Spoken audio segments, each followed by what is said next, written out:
దేశ రెండో అత్యున్నత పురస్కారం పద్మవిభూషణ్ తెలుగు రాష్ట్రానికి చెందిన వెంకయ్య నాయుడికి దక్కింది. ఆయన రాజకీయ ప్రస్థానం దేశానికి చేసిన సేవలను గుర్తు చేసుకుంటే ఆయనకు పద్మవిభూషణ్ ప్రకటించడంలో ఏమాత్రం పొరపాటు లేదని అర్థం చేసుకోవచ్చు. ఆయన బీజేపీ నేత కాబట్టి బీజేపీ ప్రభుత్వం ప్రకటించింది అని విశ్లేషణలు చేసేవారుంటారు. కానీ పార్టీలకు కులమతాలకు అతీతంగా ఆలోచిస్తే వెంకయ్య నాయుడు నిఖార్సైన పద్మవిభూషణుడు. భారతీయ జనతా పార్టీ దాదాపుగా ఉనికిలో లేని స్టేజ్లో ఉన్న రాష్ట్రం ఏపీ. అలాంటి రాష్ట్రం నుంచి బీజేపీ జాతీయ అధ్యక్షుడిగా ఎదిగిన నేత వెంకయ్య నాయుడు. ఆయన పార్టీలు మారలేదు. విద్యార్థి దశ నుండి ఆయనది ఒకటే భావజాలం, ఎప్పుడూ మారలేదు. చిత్తశుద్ధితో నమ్మిన సిద్ధాంతాల ఆచరణ, నడిచే దారిలో ఎంత కష్టం వచ్చినా మడమ తిప్పక ముందుకే సాగడం వంటి ఉన్నత లక్షణాలు వెంకయ్య నాయుడిని అత్యున్నత స్థాయికి ఎదిగేలా దోహదపడ్డాయి. తెలుగువారు దేశంలోని అత్యున్నత రాజ్యాంగబద్ధమైన పదవులన్నీ నిర్వర్తించారు. నిరంతర శ్రమ, అభ్యాసతత్వం, 100% ఫలితాల సాధనకు యత్నించడం ఇలాంటి అంశాలే ఆయన్ను వ్యక్తి నుంచి వ్యవస్థ స్థాయికి తీసుకెళ్లాయి.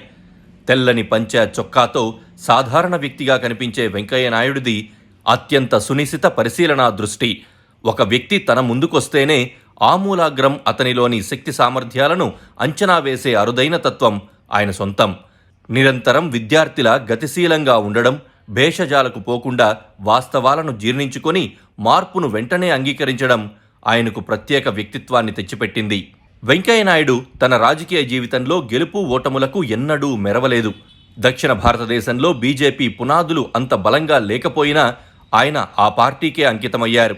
1977లో ఒంగోలులో జనతా పార్టీ నుంచి లోక్సభకు పోటీ చేసి ఓడిపోయినా 1978లో అదే జనతా పార్టీ నుంచి ఉదయగిరి ఎమ్మెల్యేగా గెలుపొందారు.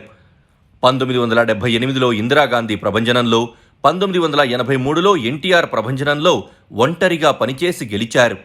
5 ఏళ్ల పాటు అసెంబ్లీలో బీజేఎల్పీ నేతగా వెంకయ్య నాయుడి వాగ్దాటి తెలుగు ప్రజలు ఎన్నటికీ గుర్తుండేలా చేస్తుంది. 1985లో తెలుగుదేశం పొత్తుతో ఉదయగిరి నుంచి కాక ఆత్మకూరులో పోటీ చేసి కొద్దిపాటి ఓట్ల తేడాతో ఓటమి పాలయ్యారు.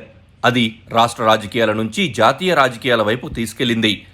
బీజేపీ రాష్ట్ర అధ్యక్షుడిగా ఉన్నప్పుడు సంస్థాగత నిర్మాణం కోసం ఆయన పడిన తపన, చిత్తశుద్ధి, నిజాయితీ అగ్రనేతలైన వాజ్పేయి, అద్వానీలను ఆకట్టుకున్నాయి. 1993లో అద్వానీ బీజేపీ అధ్యక్షుడైన తర్వాత వెంకయ్యను జాతీయ ప్రధాన కార్యదర్శిగా తీసుకున్నారు. నాటి నుంచి జాతీయ పార్టీలో ఏదో ఒక పదవిలో కొనసాగుతూ వచ్చారు.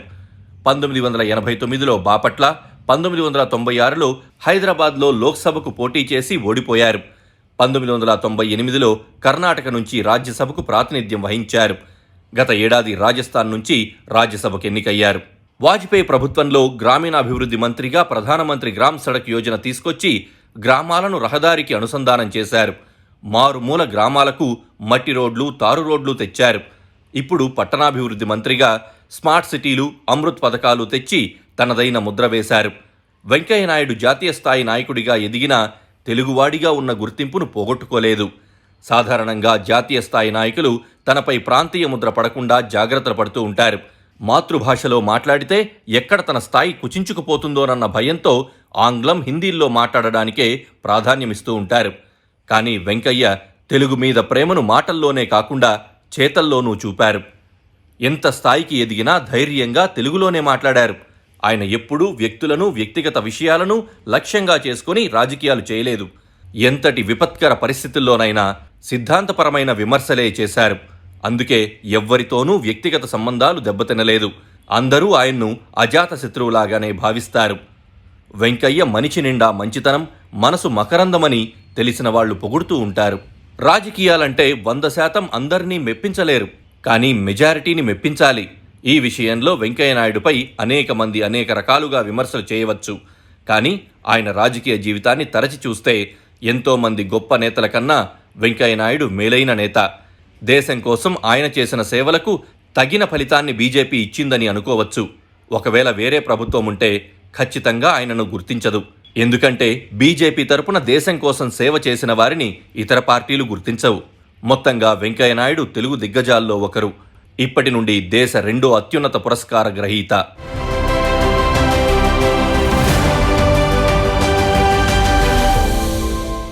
Please do subscribe to Please do subscribe to Please do subscribe to Please do subscribe to Please do subscribe to KTV Telugu. KTV Telugu. KTV Telugu. KTV Telugu. to KTV Telugu. KTV Telugu. Please do subscribe to KTV Telugu.